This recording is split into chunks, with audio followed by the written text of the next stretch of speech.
네, 중국 마켓 집중 분석 코너죠. 10미니 차이나 오늘도 시작해 보겠습니다. 박준석 파트너 나오셨습니다. 안녕하십니까? 네, 안녕하세요. 자, 오늘 중국 증시부터 정리를 좀 해볼까요? 네, 오늘 중국 증시부터 조금 더 말씀을 드리도록 하겠습니다. 그러니까 시장 자체에서 지금 베센트 재무장관과 트럼프 그리고 지금 현재 미국과 중국이 협상하고 있다라는 식의 의미들이 약간씩 우리가 과잉 해석하지 않았는가 이런 이야기들이 나오고 있고요. 지금 최근에 이제 중국 같은 경우는 외교부에서 사실 무근이다라고 하며 허위 정보라고 하면서 시장 자체적으로는 어느 정도 조금 일부 다운적인 움직임들이 좀 보여지고 있습니다. 그래서 중국 시장 내에서는 오늘 시장의 움직임 자체가 내부 모멘텀에 좀 주로 초점을 맞춰가지고 시장이 좀 플레이되었다라고 볼 수 있겠습니다.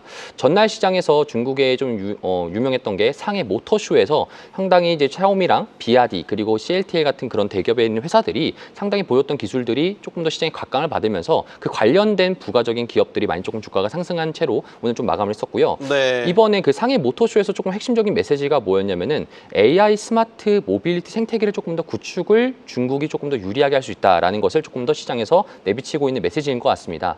제가 5월 달에 이제 AR 그 글래스 관련된 VR, AR 관련된 그 박람회를 제가 5월 달에 이제 광저우에 방문하게 되는데요. 네. 그 관련돼 가지고도 지금 현재 중국에서 기대하는 바가 디지털 UI 그리고 AI 인터페이스 관련된 이제 이러한 시장의 기술들이 이제 실제로 시장에 나와 가지고 얼마나 환호받는지 하드웨어적인 기술들이 피지컬 기술들이 얼마나 중국에서 조금 더 성과를 내는지 그 관련돼 가지고는 제가 나중에 5월 달에 다녀온 뒤에 한 번 더 여기서 말씀드리도록 하겠습니다. 네, 많이 찍어 오세요. 실제로 많이 알겠습니다. 해오시고 네. 그래야 이제 정확한 중국 현지의 정보를 알고선 투자 결정을 해야 그나마 리스크를 그래도 줄일 수 있으니까 말이죠. 자, 일단 제가 궁금한 거 하나만 여쭤볼게요. 네. 중국 증시는 관세 이슈에 대해서 이제는 크게 영향을 받지 않나요? 오히려 중국 안에 뭐 내수 부양이라든지 네. 뭐는 상하이 모터쇼라든지 내부 이슈에 더 영향을 받는 흐름으로 가는 건가요? 사실 관세 이슈로 시장에서 중국 시장에서 반응하고 있는 거는 이제 항생 테크에 있는 샤오미 우리가 알고 있는 그런 빅테크 기업들이 조금 더 영향을 받고 있고요. 상하이 종합지수나 이런 그렇죠. 상해 종합지수는 오히려 그런 적인 분위기보다는 내부적으로 지금 현재 진행하고 있는 그런 부양책들에 초점 맞춰가지고 진행을 이미 저번 주부터 하고 있었습니다. 그렇기 때문에 나스닥의 주가 종합지수와 상관없이 상해 종합지수는 일관되게 박스권을 좀 그리면서 조금 더 우상향하는 그런 식의 현재 시장의 흐름들이 잡혀지고 있다. 이렇게 좀 정리하시면 좋을 것 같습니다. 네, 자 오늘 우리 파트너님께서 가져오신 종목 살펴볼게요. 신비정보라는 곳이에요.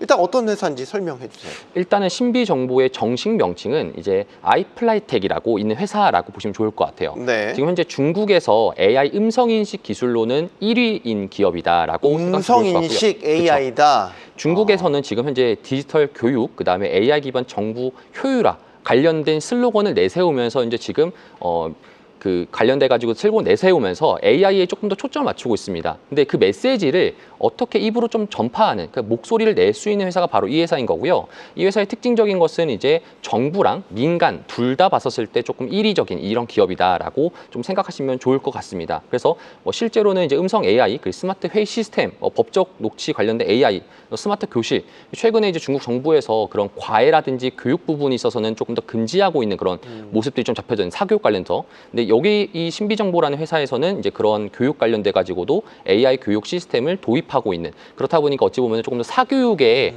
조금 더 민감한 그런 회사라고 보시면 좋을 것 같습니다. 네, AI 음성 서비스 중국에서는 1위 하는 기업이다. 이 음성 기반의 AI 서비스다라고 한다면 교육과 말씀하신 대로 이제 관련이 있을 것 같은데, 사실 이제 AI 모멘텀이라고 하면 이런 서비스보다는 그 전 단계 인프라단, 네. 칩이라든지 아니면 뭐 데이터 센터 뭐 이런 것들에 대한 인프라가 더 주목을 받았었는데 그 모멘텀이 옮겨가고 있다? 이렇게 분석하시나요? 맞습니다.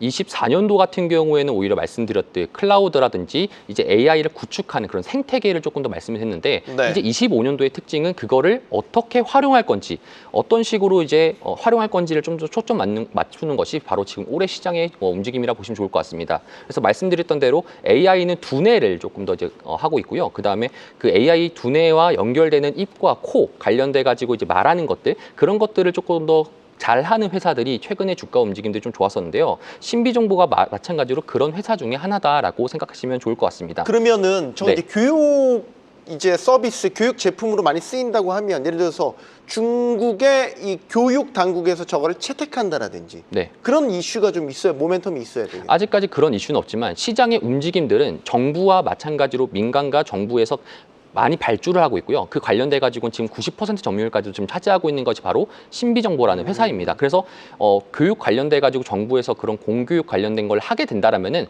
혹시 이 기업이 받지 않을까라는 그런 기대감이 있지만 아직 오피셜하게는 나오지 않다라고 보시면 좋을 것 같습니다. 그러니까 공교육 시장은 아직 아닌데 민간 쪽에서 맞습니다. 이른바 사교육 시장에서는 말씀하신 90%의 점유율이요. 네, 그래서 거의 독점이네요. 맞습니다. 그래서 독점적인 기술이라고 보시면 좋을 것 같고 그래서 제가 말씀드렸던 게 1위 회사라고 말씀을 드렸던 겁니다. 1위도 그냥 90%면 정말 압도적인.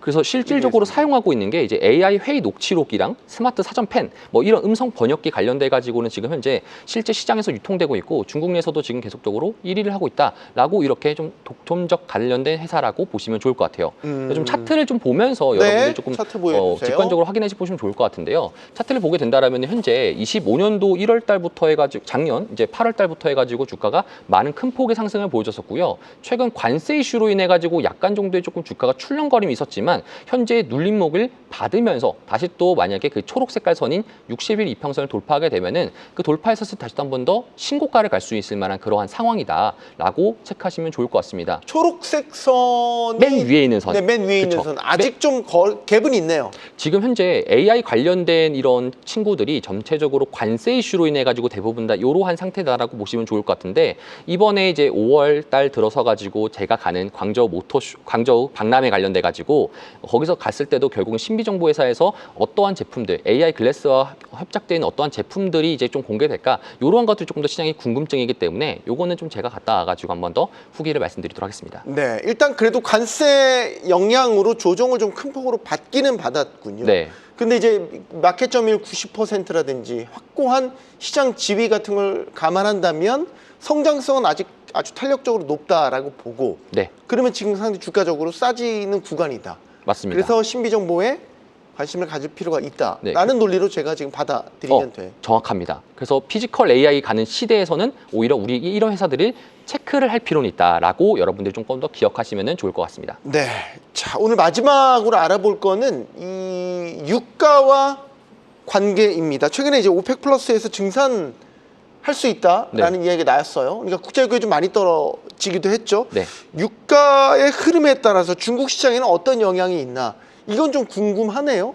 어제 오펙 플러스에서 사실상 증산을 서명했습니다. 원래는 감산을 계속적인 기조를 가져갔었고요. 네. 코로나 이후로부터 계속적으로 이제 미국이 에너지 수출 산업에 있어가지고 많이 하다 보니까 오펙 플러스 입장에서는 이제 감산을 하면서 가격적인 조정을 했었는데 전날 기준으로는 이제 오펙 플러스에서 증산을 하기로 됐다. 트럼프의 입김이 있었겠죠. 자, 그럼 여기서 이제 중국 영향은 어떻게 봐야 될까? 유가는 더 떨어질 여지가 있겠네요. 그렇죠. 중국은 에너지를 수입하는 국가입니다. 그리고 네. 제조업 국가다 보니까 제조업에 있어서는 가장 마진적으로 많이 지출되는 것을 줄여주는 유가 에너지를 줄여주는 행위 자체가 중국 제조업 입장에서는 조금 더 좋은 행위라고 보시면 좋을 것 같습니다. 그래서 지금 현재 증산을 하고 있는 상황 속에서 에너지 자체 가격이 다운된 상태에서 네. 지금 중국의 부양책과 그리고 지금 현재 약달러가 약달러가 되어 있는 상황이 겹치다 보니까 오히려 중국 시장이 다른 국가들에 비해서 조금 더 좋은 시장이다일 가능성이 높을 것 같다라고 여러분들이 매크로상에서 좀 보시면 좋을 것 같습니다. 그런 상관관계를 생각할 수가 있겠군요. 유가가 떨어지면 중국의 제조업 경쟁들의